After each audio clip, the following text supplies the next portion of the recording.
ఈ జిల్లా ఎస్పీగా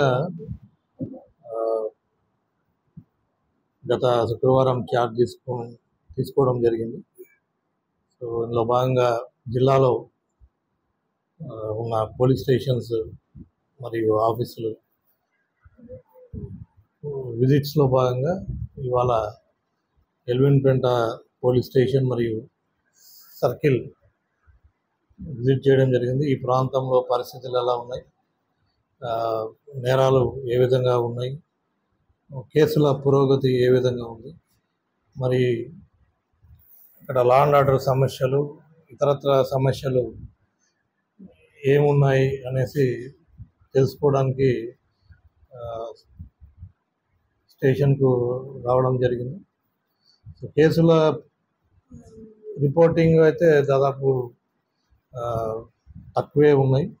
సో ఎక్కువ క్రైమ్ అనేది లిమిటెడ్గానే ఉంది. సో ఒకటి అరా సూసైడ్ కేసెస్, కొంచెం ఈ రోడ్డు ఒరిస్సా నుంచి మనకు ఆంధ్ర రోడ్డు కారణంగా road accident cases and liquor IDR act cases ప్రధానంగా ఈ ప్రాంతంలో చూడొచ్చు. కేసులు ఏవైతే పెండింగ్ ఉన్నాయో అవన్నీ కూడా త్వరగా కంప్లీట్ చేయమని ఆదేశించడమైంది. అదేవిధంగా గాంజా రవాణా మీద మరియు ఈ లిక్కర్ ఐడిఆర్ యాక్ట్ వీటి మీద ఎటువంటి సందర్భంలో కూడా ఉపేక్షించే పరిస్థితి లేదు. సో వీటి మీద అందరం కూడా గట్టి ఫోకస్ చేస్తున్నాం. పార్వతీపురం మన్యం జిల్లా నుంచి గాంజా ఇక్కడ కల్టివేషన్ అనేది లేదని తెలిసింది. సో అది జరగకుండా ఫర్దర్ కూడా చూసుకుంటాం. అదేవిధంగా ఈ జిల్లా నుంచి ఈ జిల్లాని మార్గంగా ఎంచుకొని గాంజా రవాణా కానీ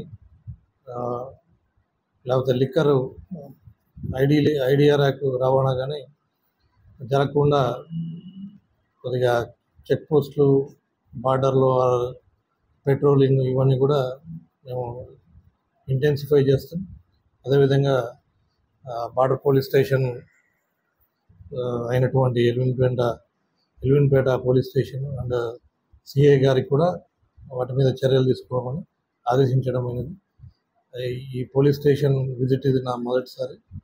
సో ఇక్కడ ఇవన్నీ కూడా క్వార్టర్స్, మరి ఇక్కడ స్టేషన్ యొక్క ఇన్ఫ్రాస్ట్రక్చర్ ఇవన్నీ కూడా ఏ విధంగా ఉన్నాయనేది పరిశీలించడం, ఫర్దర్ ఎటువంటి అభివృద్ధి పనులు ఏమేమి టేకప్ చేయాలనేది కూడా పరిశీలించడం. ముఖ్యంగా ఈ డ్రంక్ అండ్ డ్రైవింగ్ కూడా తోడై కొన్ని జరుగుతున్నాయి. అదర్వైజ్ కొద్దిగా రోడ్ ఇన్ఫ్రాస్ట్రక్చర్ కూడా ఈ పరిస్థితులు బాగాలేవు. గుంతలు ఇవన్నీ కూడా ఉన్నాయి. సో కన్సర్న్డ్ అథారిటీస్తో మాట్లాడి ఎక్కడెక్కడైతే ఇవి బాగా డ్యామేజింగ్గా ఉన్నాయో అండ్ డేంజరస్ బ్లాక్ స్పాట్స్ ఏవైతే ఉన్నాయో అవన్నీ కూడా గుర్తించి ముఖ్యంగా వీలైన కాడికి ఇమ్మీడియట్ రిపేర్స్ కొద్దిగా టేకప్ చేయమని వారితో మాట్లాడి, అదేవిధంగా సైన్ బోర్డ్స్ ఎక్కడైతే బ్లాక్ స్పాట్స్ ఉన్నాయో అక్కడ కాషన్ బోర్డ్స్, సైన్ బోర్డ్స్ పెట్టే విధంగా కన్సర్న్ డిపార్ట్మెంట్ వాళ్ళతో టైప్ అయ్యి వాటిని మెల్లిగా పెట్టిస్తాం. అదేవిధంగా మీ అందరి ద్వారా అందరికీ చెప్పడం ఏంటంటే డ్రంక్ అండ్ డ్రైవ్ అనేది స్ట్రిక్ట్గా ఎన్ఫోర్స్మెంట్ ఉండబోతుంది. ఎవరైతే డ్రంక్ అండ్ డ్రైవ్లో పట్టుబడి రెండోసారి కూడా పట్టుబడిన వారికి కంపల్సరీగా డ్రైవింగ్ లైసెన్స్ క్యాన్సిల్ చేయడానికి సిఫార్సు చేయడం జరుగుతుంది. అదేవిధంగా డ్రంక్ అండ్ డ్రైవ్ చేసి యాక్సిడెంట్ అయిన కేసులో వెంటనే డ్రైవింగ్ లైసెన్స్ వారికి క్యాన్సిల్ చేసే విధంగా కన్సర్న్డ్ ట్రాన్స్పోర్ట్ అధికారులకి రాయమని మా సిబ్బందిని అందరికీ కూడా ఆదేశించడమైనది. సో ఎవరు కూడా regular drunk and drive enforcement కూడా ఇంప్రూవ్ చేస్తాం. సో లైసెన్స్ ఉన్న వాళ్ళకి మటుకు ఖచ్చితంగా రద్దు చేయించి వారు రోడ్డు మీద తిరగకుండా చర్యలు తీసుకుంటాం.